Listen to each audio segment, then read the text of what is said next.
I'm going to be sitting down with Karen Stiller, author of The Minister's Wife. In this book, Karen gets candid about her own struggles with her faith life and how she had to go through it all with eyes on as the pastor's wife, sort of like living in that glass bowl, Really? right? If you've ever struggled with living up to others' expectations of you, well, Karen can share how she came out on the other side. She's also one of the senior editors of Faith Today, and we're so pleased to have her speak on the tough but beautiful realities of living a life of faith.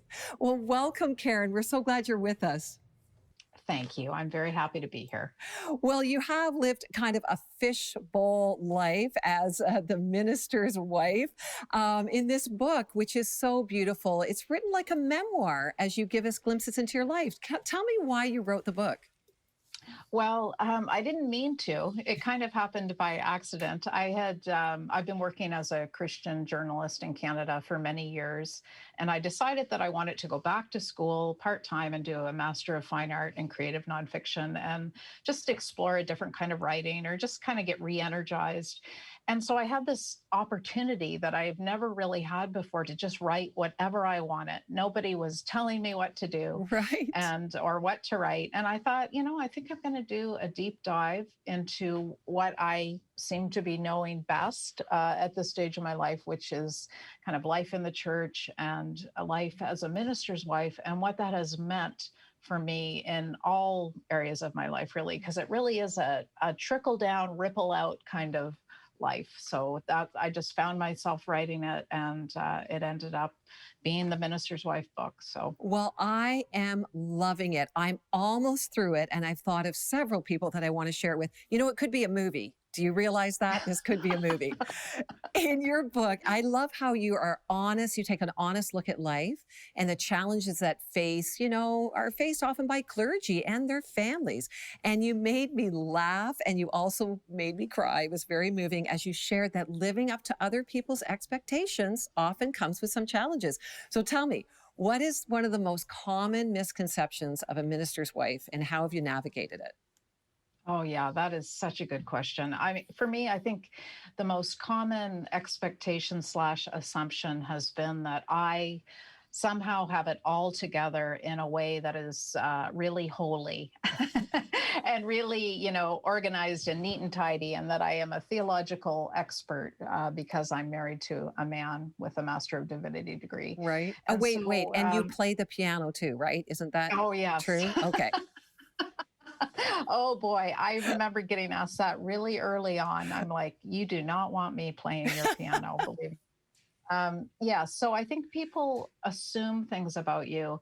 And within that assumption, there's sort of a misconception, really, about what it means to be Christian, even within the church, that we think that you reach some level of perfection or something, or that really is. We all live in grace, and we all live as people who miss the mark but are forgiven and have the opportunity to start again, thank goodness. And so, yeah, that for me has been the big thing to work through. And then as I realized what people may have been assuming about me, I was brought face to face with my own imperfections and shortcomings. I had to think, wow, uh-oh, they think I'm far nicer even than I am. And I'm kind of grouchy inside right now. And I need to deal with that, actually. Yeah. So it's been a way that I've experienced both my own sinfulness and God's forgiveness on a regular basis. So it's been a good life, but it is a challenging life. I loved your honesty about that. And I do think the word grace is woven through this whole book, because you kind of call people out on their stuff. And I think it's appropriate, to be frank.